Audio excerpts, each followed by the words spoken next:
Hi folks, welcome back to the channel. Thanks for clicking on the video again. We're out for another overnighter. We're just at my very basic semi-permanent camp in my local forest near to Loch Ness. It's been a couple of weeks since my last video, and you know, the world has changed again. I feel like we live in a world of breaking news at the moment. There's obviously been changes to the government in the UK and everything's sort of up in the air again. But anyway, it's very warm. It's about 20 degrees at the moment. I know people laughed at me when I complained about it being 22 degrees in one of my previous videos, but that is warm for me. Anything over 15 degrees, I find it uncomfortable. The dog finds it uncomfortable. So yeah, why are we here? I know I said I don't really come to the forest in the summer, but I am missing that forest environment. I do. So yeah, we're here. In terms of sleeping, I've got the lightweight inner from my nature hike tent. Those of you who watched the winter camp in Glenfeshie will remember that I ripped the fly sheet on it. But the inner's really great. It's, you know, really lightweight, lots of mesh, so perfect for this kind of temperature. I'm going to use the tarp over it. There's no rain forecast, but you just never know, and it'll provide a bit of shade too. And if anyone knows where I can buy a separate fly sheet for that tent, please let me know, because I do quite like the tent. It's a great lightweight option for backpacking and longer trips. But yeah, in this video we've got some good food to cook up. We're gonna have haggis for dinner. We've got popcorn to make. We've got some new clothing to talk about. I've got a couple of new pieces of gear that I want to try out. So yeah, lots of stuff going on.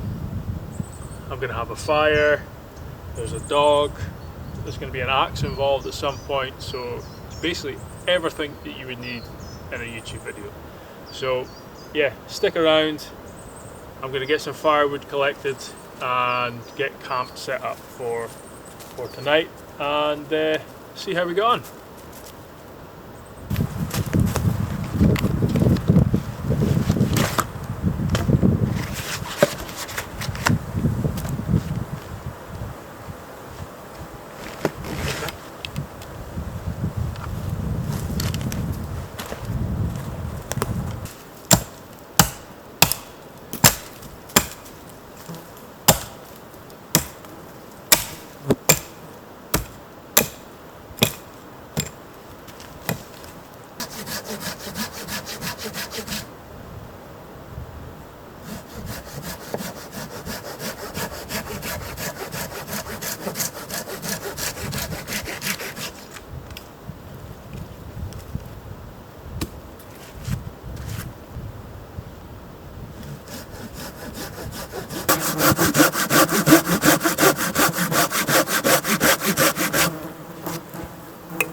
You scared me there.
Right, just taking a break from cutting firewood because it's absolutely roasting.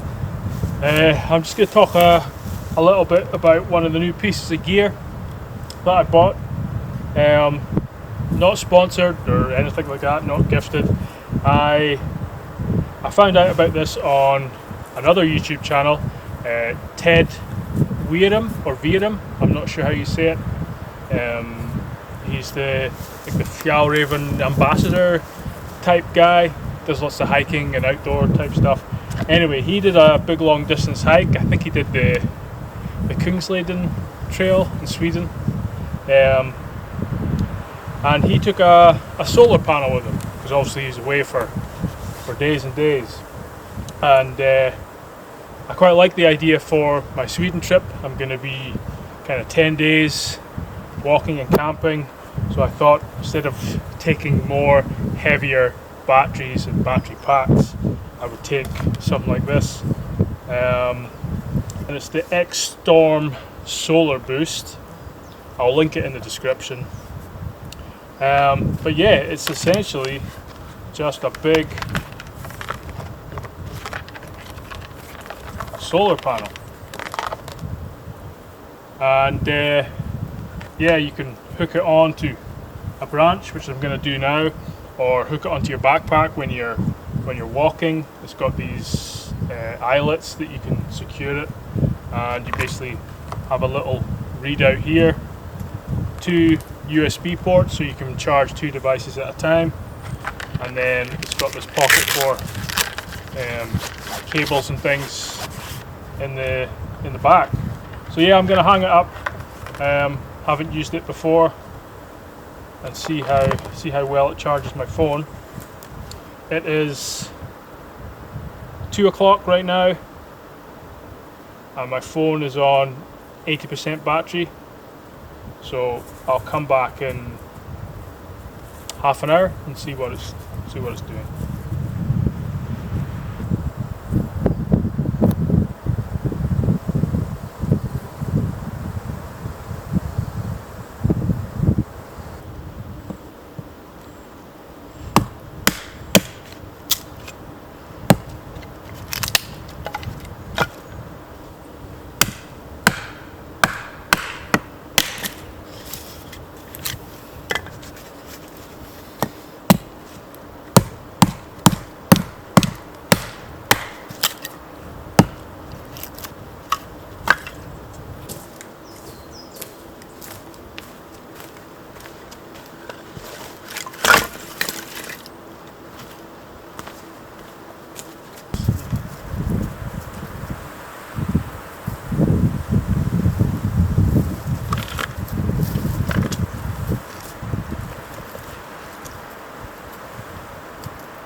That's 87%, so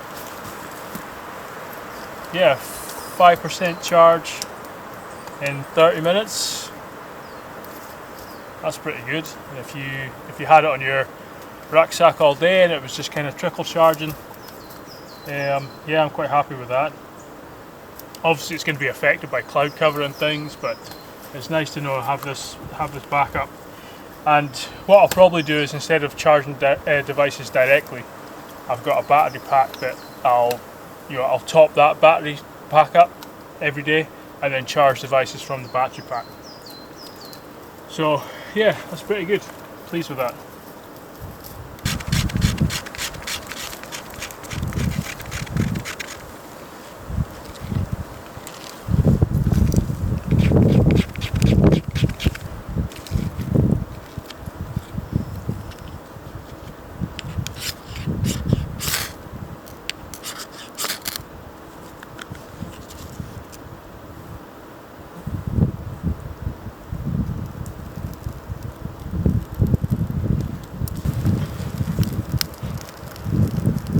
Success. Although to be honest, everything's so dry here at the moment, it doesn't take a lot of effort.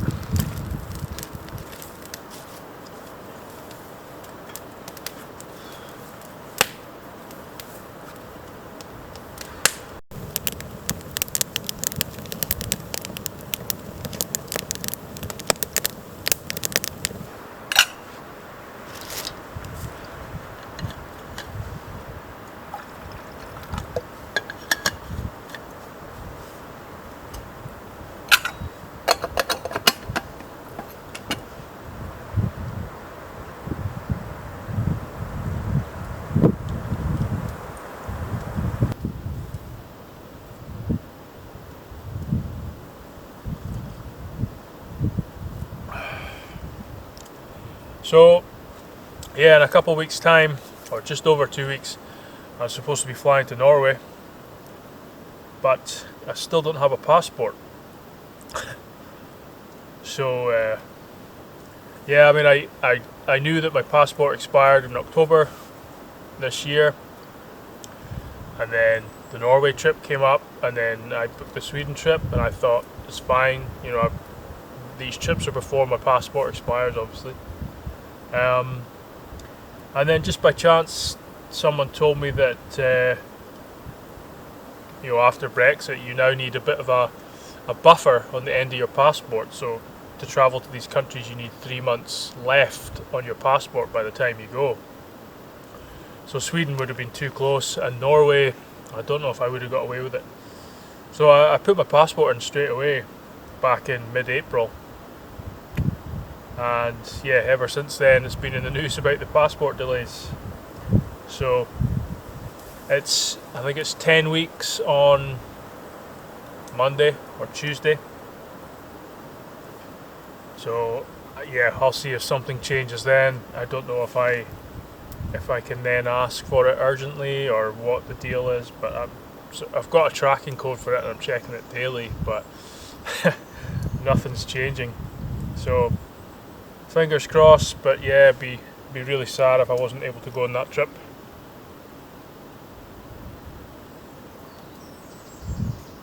I mean, luckily, you know, the trip is through work, so I won't be losing any money in that sense, but there won't be another trip like it because the programme is part of an EU fund that we won't qualify now. We won't qualify for now because of Brexit as well. So yeah, it's the last trip they're doing. But anyway, fingers crossed. There's nothing I can do about it at the moment.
Another little piece of gear that I bought, I used it on my last video, but I couldn't really talk about it because it was so windy. And it's just a little USB air pump. And normally I wouldn't give these kind of gadgets and things much time, but from blowing up this airbed repeatedly, because I'm blowing into it, there's quite a bit of moisture starting to build up inside it, and yeah, it's obviously not good for it, so hopefully by using this that'll reduce the moisture inside. But it's surprising how quick it is. It's quite a handy little thing, and yeah, you can just recharge it with USB, so off a battery pack, or even with the solar charger now as well.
Haggis. I've just started to open this one because I'm going to show you what it looks like.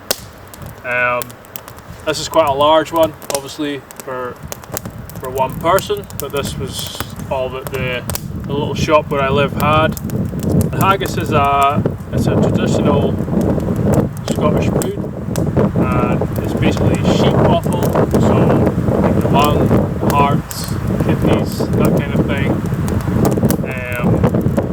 Usually oats,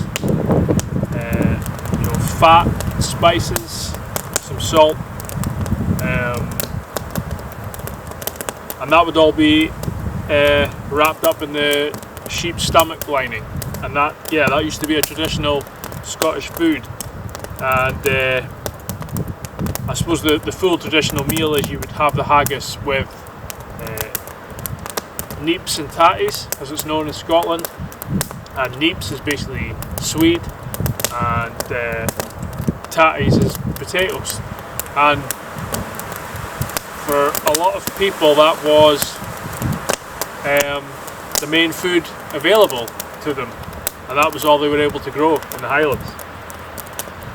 So yeah, there's different ways to cook it.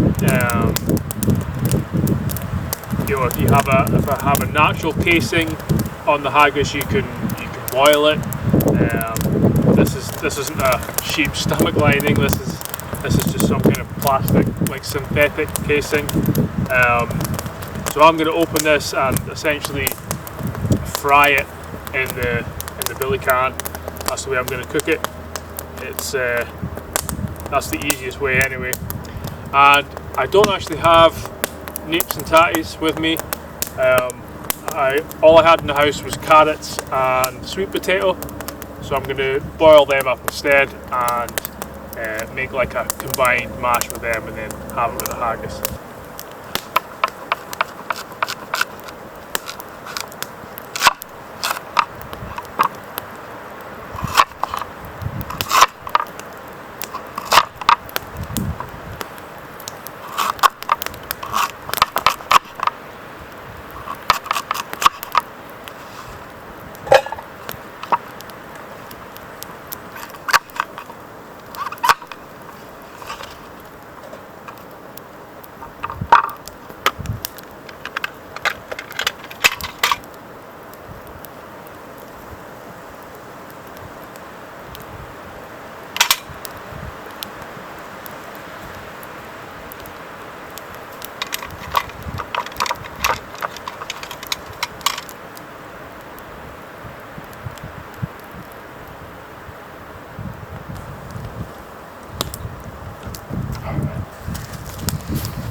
Right, the veg is pretty much ready to be mashed, I think. I was going to make it on this titanium plate, but I think I'm going to keep it in the billy can and fry the haggis on this with a little bit of oil. Yeah, I have to be careful I don't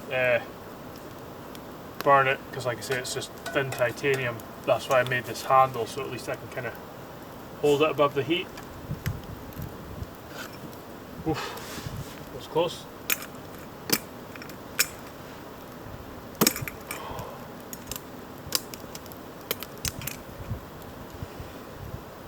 Oh yeah, that's good.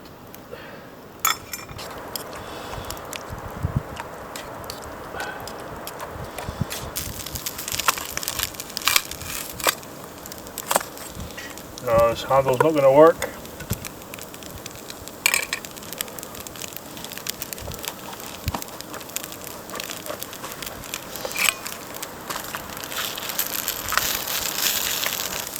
Yeah, I gave up on the handle, it wasn't secure enough.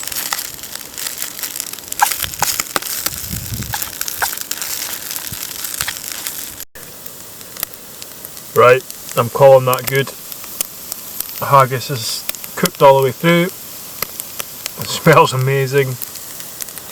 The mash, it's a little bit runny, but it's going to taste good anyway, so I don't care. But yeah, I'm going to serve this up and eat it.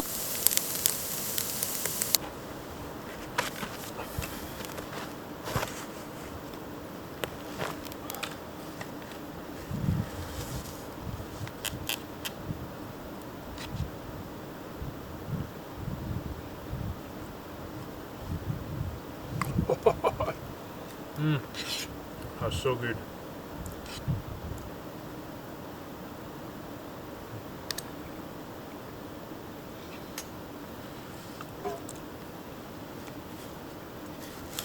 I've got a wee dram with me as well.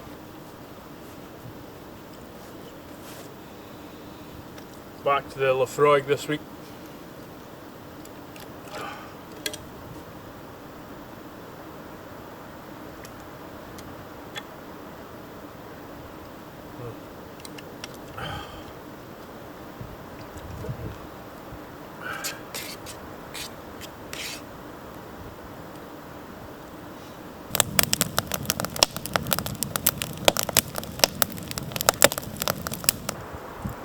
(8:15) now, so I'm going to make this popcorn. Basically, I've got the billy can and I'm melting some butter at the moment, and then it'll be a case of making sure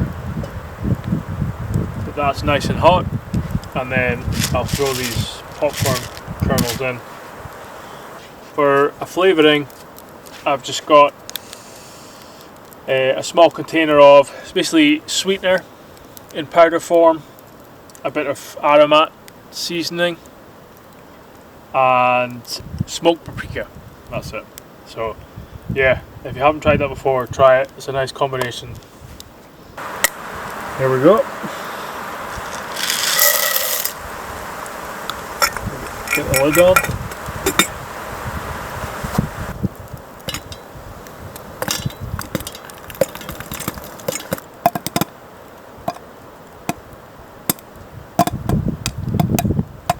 Nice. That's worked out quite well.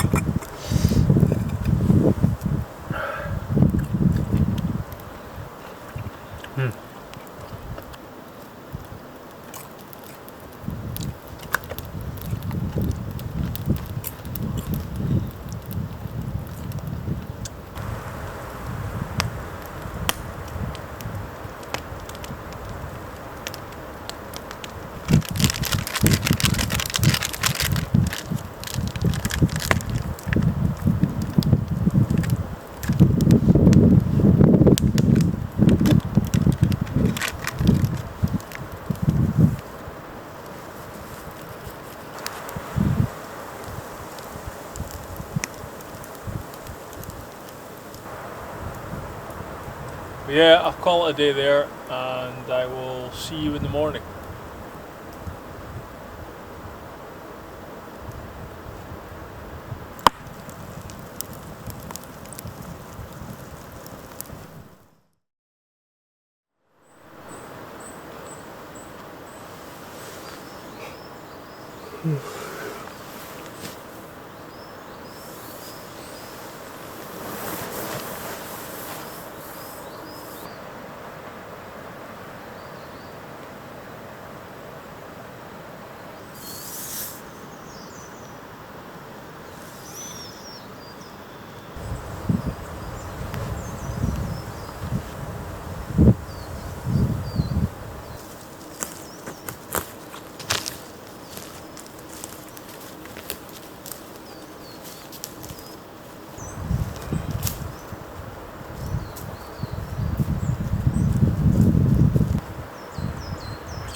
Go on in.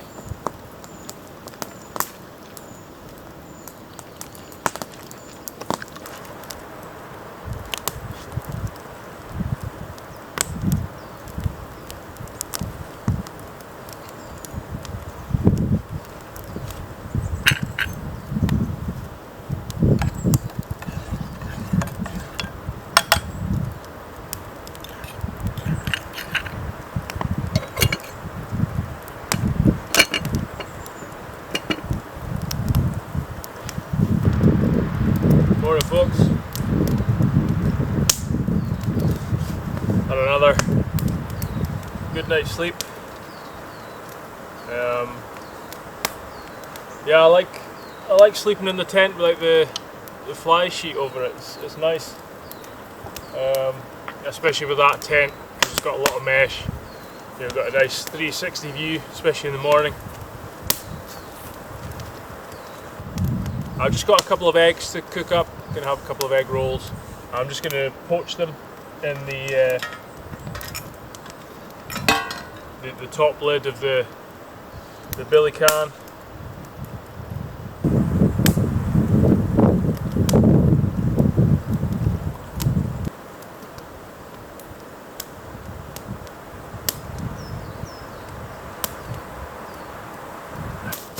Just before I cook the eggs, I mentioned that I had some new clothing to talk about, and a little bit of backstory to this. These trousers are Revolution Race. Now, I've been a pretty big critic of Revolution Race in the past. I bought some of their clothing early on. It wasn't very robust. The zips were weak. Then not long after that, they went on this relentless kind of advertising campaign, which I still don't like. You know, just pumping free clothes out to as many people as possible, telling people what they should do and say when it came to, you know, reviewing the clothing and stuff. And I just didn't like it. I was contacted recently on TikTok, actually. They basically offered me some clothes, so I've got these trousers, a t-shirt, a proper shirt, and like a soft shell jacket. Now, I've just been trying the trousers out. The rest of the stuff fit fine. But yeah, so going back a step, yeah, just at the moment, I'll be honest, things are expensive. I don't have a lot of money. Most of the extra money that I have kind of goes on bits and pieces of camping kit. That's it. I don't really do much else apart from going to work. So they offered me some free clothes. I said I'd take them. I said I'd try them out. And yeah, the trousers are the most important thing for me, because I've always struggled with trousers. I've got big legs, I haven't got the biggest waist, so the problem is that I have to buy trousers that are bigger to fit my legs, and then they're too big on the waist. Then they become uncomfortable in, say, hot weather, or longer distances, because they're moving a lot, or they're all cinched up. So yeah, I picked these trousers. They're a different model from the trousers I got before. I can't remember the name, but again, I'll link it in the description. And I have to say that one of the most comfortable trousers I've had. They're big enough here, that it's kind of a stretchy material. There's a stretchy panel here, but they're not, they fit nice on the waist too. They're light for the warmer weather. They've got plenty of pockets, and the bonus is that they're actually zip off as well, so they become shorts. Now these are going to be ideal for Sweden, because I'm walking for 10 days and I have been thinking about what I would wear. I've gone through like just wearing shorts and kind of like bicycle shorts, because it's comfortable for me because of my bigger legs. But then it could be a little bit cold. But then the trousers I knew they wouldn't be comfortable enough for doing the long walk. My Vida Pros, my Fjallraven Vida Pros, I absolutely love them, but they're a very heavy trouser. They're not great for long distance hiking. They fit me, but they're very fitted. I feel quite restricted in them. Like I can't do this in my Vida Pros because it's too tight round here. I've split them so many times and they've been re-sewn, but I keep using them because functionally I really like them and I like the look of them. But yeah, so these are great. I think these are gonna do exactly what I need out of a pair of trousers. So yeah, like I say, I've only had them 3 weeks now. I've been wearing them as much as possible. I'll keep wearing them, keep putting them through their paces, wearing them out on trips like this, doing as much walking as possible, and I'll make a decision before Sweden whether I'll be wearing these or not. But so far, I'm quite pleased with them. They seem pretty good. They're ticking all the boxes.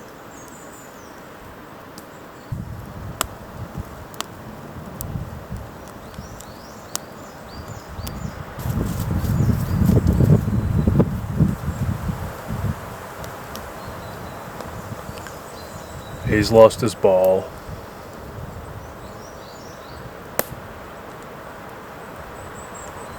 And it's not over there.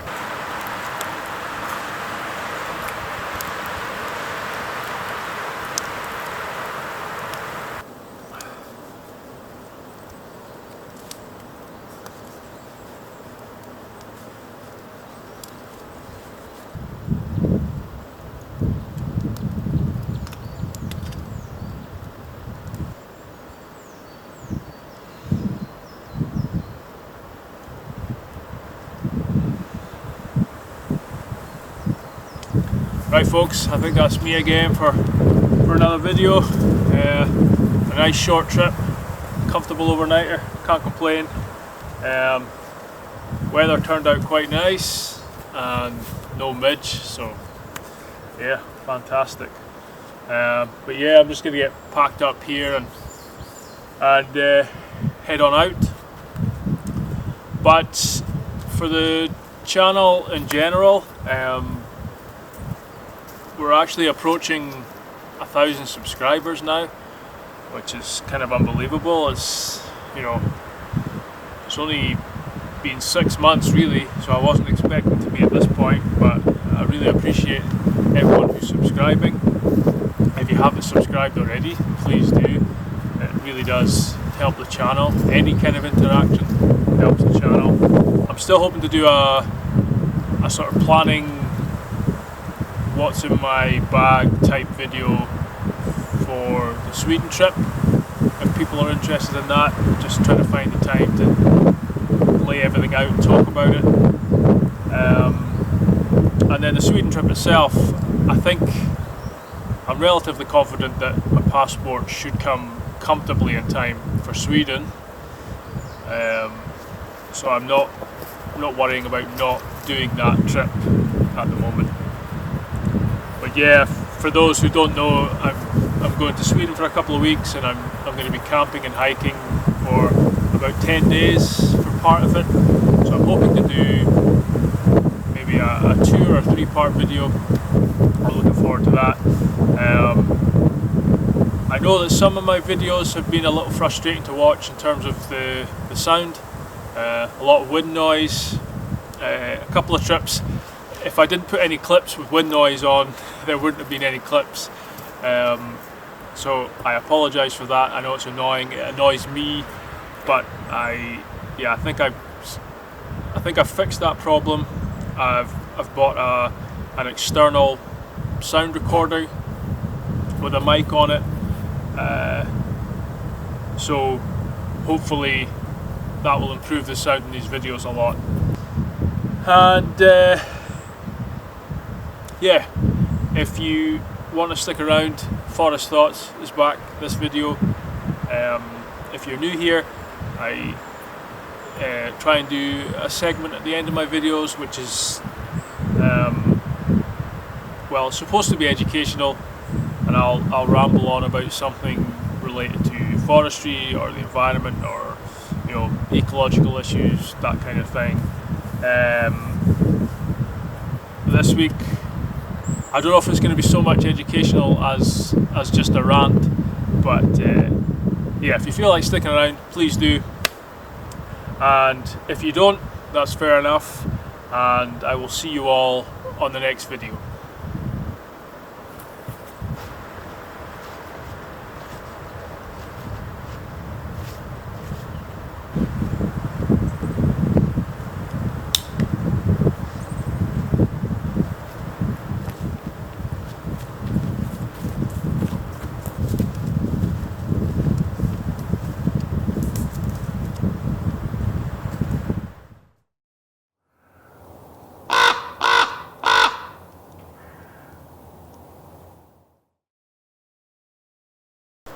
Hi folks, thanks for sticking around till the end part of the video.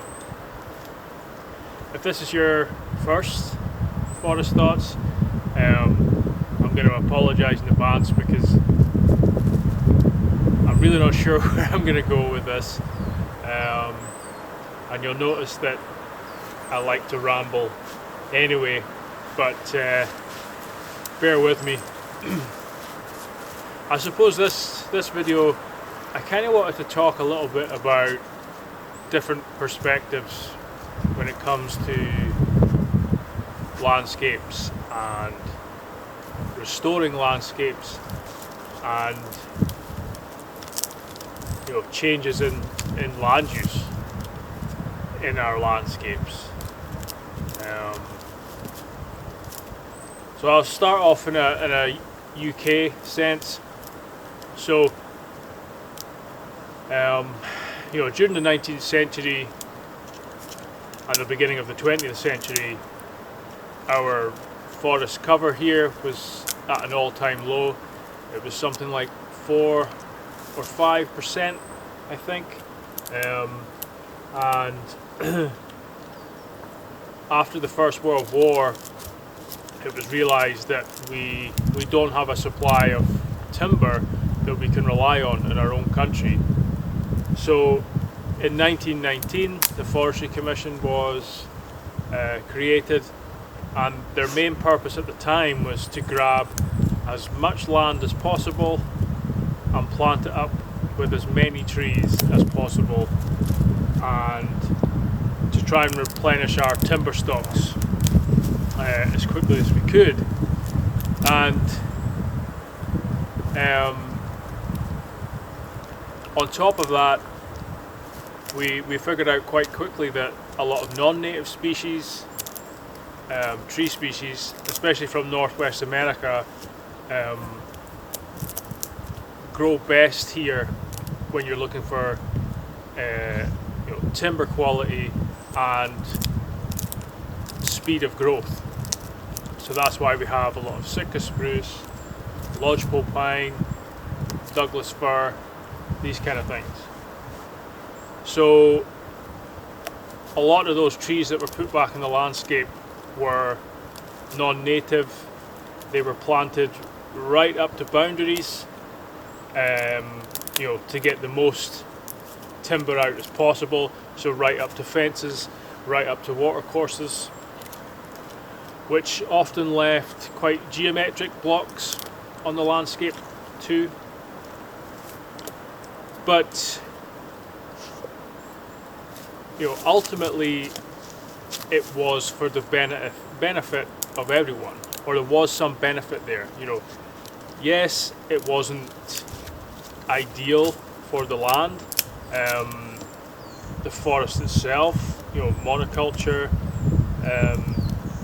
had limited positive effect on sort of biodiversity and things, although it did provide a 3D habitat that was missing in a lot of our bare uplands. But it was still useful. Timber, we were going to get something out of it at least. And I find it quite funny that when you mention that to people, some people get so angry still. I can't believe we did that. I can't believe we planted up these areas with non-native trees and dark blocks. It ruined our landscape. People get really, really passionate about it. But what annoys me is that they were trees put onto an already devastated and heavily degraded landscape. And a lot of those areas were providing benefit to nothing and no one. They still do. We've got huge areas of our uplands, especially in Scotland, that are almost devoid of life. Ecologically they don't provide any benefit. They're vegetation-wise, there's no trees, there's no ground layer, there's no kind of habitat structure for anything. Yet you'll speak to a lot of people in the UK and they're happy with that because it's what they're familiar with, it's what they're used to, it's what they've always seen in their lifetime. And it's when you try and then change that, no matter what you do, people then get upset. But when you actually take a step back and think about it, we should all be upset at the state of the landscape before those trees went on. Not so much after the trees went on, if that makes sense. At least the trees were providing some habitat and ultimately a resource that would help people. Fast forward to the 1990s, and since then, we've recognised that the way we do forestry in this country, or used to do forestry, wasn't the best. We planted up huge areas with non-native conifers in the 60s, 70s, 80s. And since then, we've been trying to, restructure our woodlands, expand them, plant different species. We still have, we're still not great. We still have a lot of problems, but we're trying to fix those problems, as the forests rotate. But yeah, there's still huge areas where they're so heavily degraded and damaged, yet people still don't get upset about it. Because like I say, it's what they're used to and what they're comfortable with. And then on top of that, you'll have people in the south, in bigger cities, or down in England, and to them the Scottish Highlands is this almost pristine wilderness, And compared to their cities and their heavily farmed land that they're used to seeing, it probably does look like that. So again, bear with me here, I still don't really know where I'm going with this, but I'm fortunate in my life that I've been able to travel to Scandinavia, to Canada. I've studied forestry here, I've studied forestry in other countries, I've had opportunities to discuss with a lot of people from different countries about their landscapes and perspectives. And one thing I've noticed recently is, I follow quite a few Swedish people on Instagram, and I see them posting about the environmental destruction in their country. And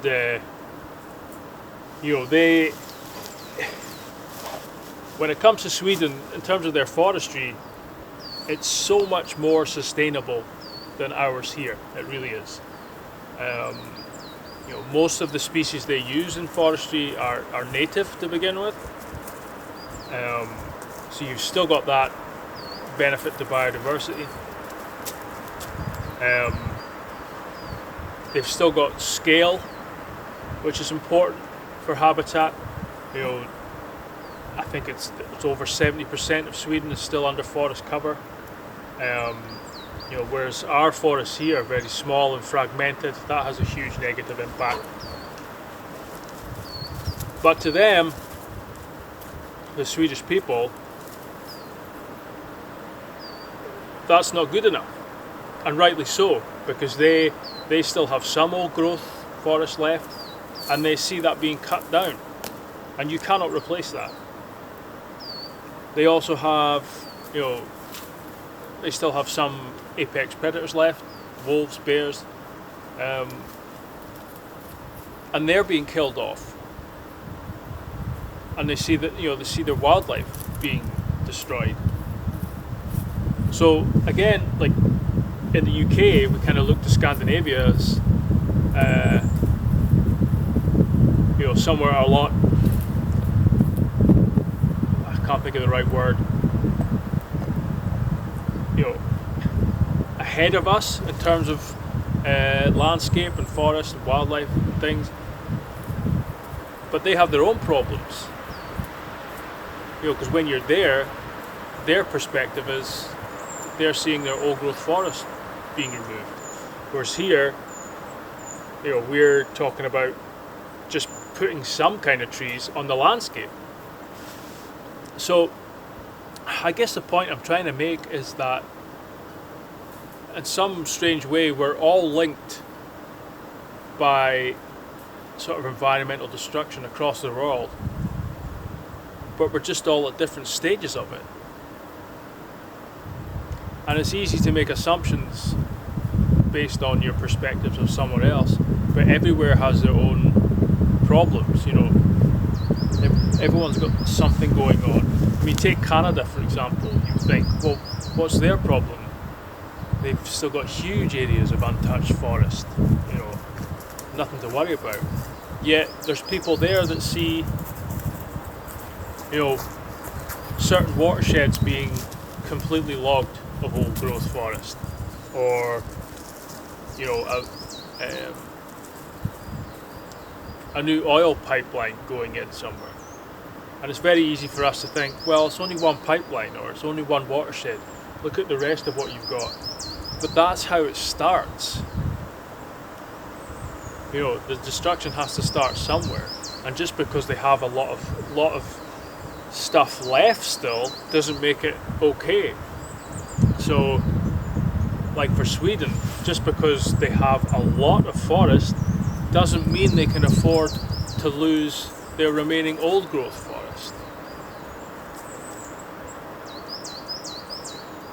And I think that plays a big part in landscape restoration in this country, is that I think a lot of people recognise that we need to do better, we need to improve things, but there's that emotion that comes in. People don't like change. They're suspicious of change. You know, take the owner of the deer estate. You know, these people are just people like us. You know, they're not stupid. They can work out what's going on quite easily. Like, a lot of these ecological issues aren't hard to understand. But it's almost not about that for them. For them, it's an attack on their livelihood. You know, their kind of social status, what they're comfortable with. You know, if I'm not sort of managing my deer estate on this land, then what else do I do? You know, they're scared of the unknown. If it all becomes forest, where does my livelihood and culture stand in that? You know, where does it go? And that's the biggest barrier, I think, to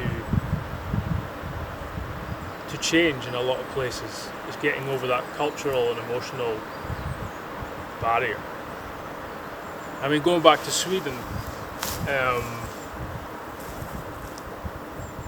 I think someone posted just yesterday or the day before that I think Sweden has a population of 400 wolves. They're looking to reduce them to 200. Now everyone outside Sweden, or people in Sweden as well, are kind of screaming like, why would you know, why, if you've got wolves, why would you get rid of them? And rightly so. But then you think it's kind of the hunting lobby that's behind that, and they're obviously, you know, hunting is their livelihood and they're completely invested in it, and they can't see outside it. You know, wolves impact our hunting, therefore we have to get rid of them. Which I don't agree with, of course, but I'm just saying that it's very easy to see things black and white from your own side, and I'm very guilty of that. I see things very objectively. You know, that's wrong, it should be like that, and I don't care about anyone's feelings. You know, I do that all the time.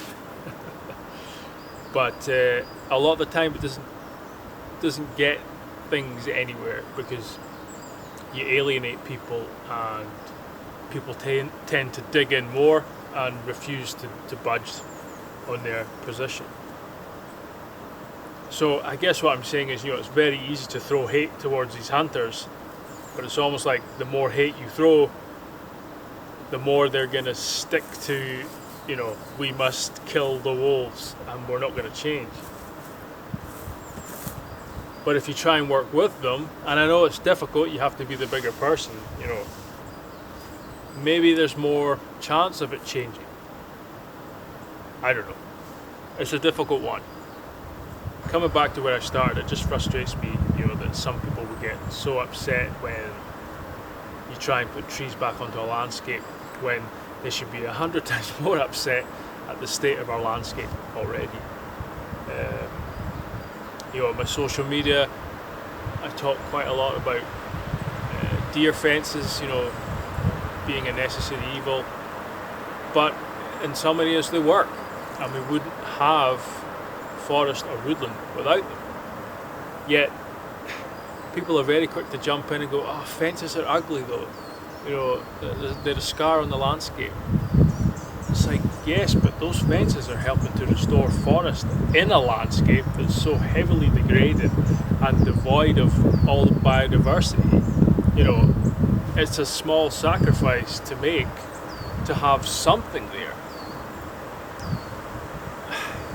But all they can see is, oh, that's a horrible fence. It's just, it's really difficult sometimes, it really is. Anyway, I don't know what benefit that's going to give anyone, but just maybe things to think about. I know it's something that I'm thinking about all the time. I'm always thinking about these things in the back of my head. But if you're still listening, thank you, and perhaps sorry for having to sit through that. But yeah, I appreciate you all taking the time to watch and listen. Again, keep liking the videos, subscribing, sharing, commenting. Any questions, just put them in the comments below. Check out the links below. I'll put links to some of the gear that I used, links to more about forestry and land use in Scotland if you're interested. And yeah, if you stay subscribed after this, then I'll see you all in the next one.